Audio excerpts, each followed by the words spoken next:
승리의 습관 잠언 15장 1절로 10절의 말씀입니다. 부드러운 대답은 화를 가라앉히지만 과격한 말은 노를 일으킨다.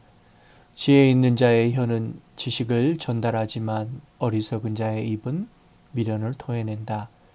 여호와의 눈은 미치지 않는 곳이 없어 악인이나 선인 모두를 보고 계신다. 온화한 말은 생명나무와 같지만 잔인한 말은 마음을 상하게 한다. 미련한 사람은 자기 아버지의 징계를 업신여기나 책망을 듣는 자는 슬기롭다. 의인의 집에는 많은 재물이 있지만 악인의 소득은 오히려 괴로울 뿐이다. 지혜로운 자의 입술은 지식을 전파하나 어리석은 자의 마음은 그렇지 않다. 악인의 제사는 여호와께서 미워하시지만 정직한 자의 기도는 기뻐하신다. 악인의 길은 여호와께서 미워하시나 의를 따라가는 자를 기뻐하신다. 바른 길에서 떠나는 자는 엄중한 처벌을 받고 책망을 싫어하는 자는 죽는다. 아멘.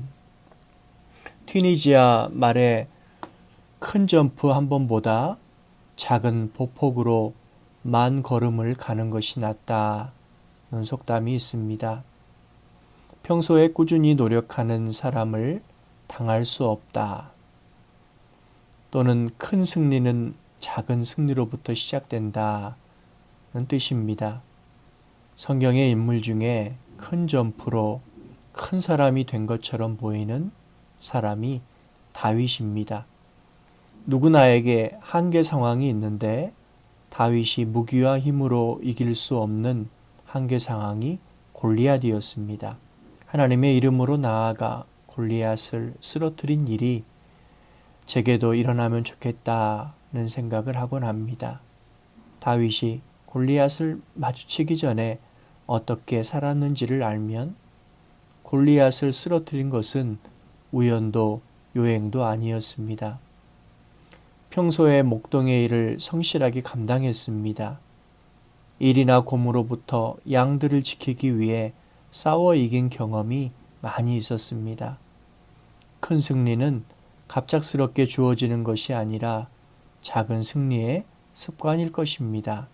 사랑하는 교우들과 우리 자녀들이 세상을 이기고 자신을 이기는 인생을 사는 것이 저의 기도입니다. 작은 승리의 습관으로부터 말입니다. 본문은 세 가지 습관을 교훈합니다. 첫 번째, 부드러운 대답을 하는 습관을 길러야 합니다. 1절의 말씀은 부드러운 대답은 화를 가라앉히지만 과격한 말은 노를 일으킨다. 잠언에는 선한 말에 대한 교훈이 많습니다. 말하는 사람의 동기가 선할 뿐 아니라 내용에 거짓이 없어야 합니다. 여기에 말의 뉘앙스와 태도가 과격하지 않고 유순하면 논쟁을 막을 수 있습니다.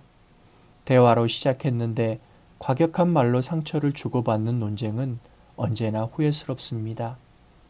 좋은 인간관계를 위한 필수는 상대방의 화를 진정시킬 수 있는 부드러운 대답과 온화한 말입니다. 거짓이 진실을 당해낼 수 없듯 거친 말은 온유한 말을 이길 수 없습니다. 두 번째는 훈계와 책망을 미워하지 않는 습관을 키워야 합니다.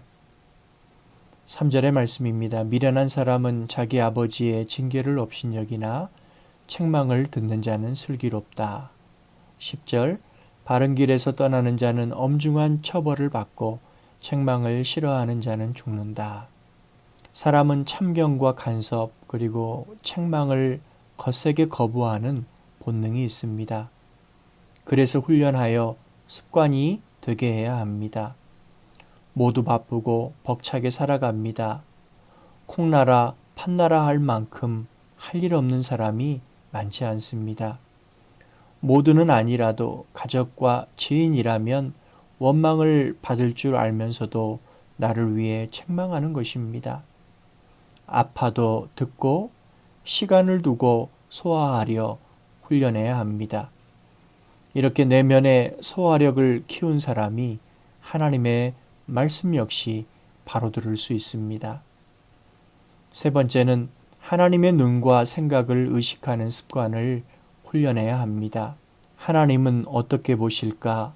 어떻게 생각하실까? 이렇게 사람을 보고 상황을 바라봄을 의식화하면 한 교의 상황에 맞닥뜨릴 때 무의식적으로 보고 생각할 수 있습니다. 평상시에 습관이 장차 큰 승리로 이어집니다. 대박이라 하여 큰 일을 단번에 이루려 하는 이들이 많습니다. 기초 없는 고층 빌딩을 꿈꾸는 것과 같지만 사람들 보기에 좋으면 괜찮다고 합니다. 경건하고 선한 습관이 승리를 부르는 줄 믿고 노력과 수고를 아끼지 않는 세월을 살게 하옵소서.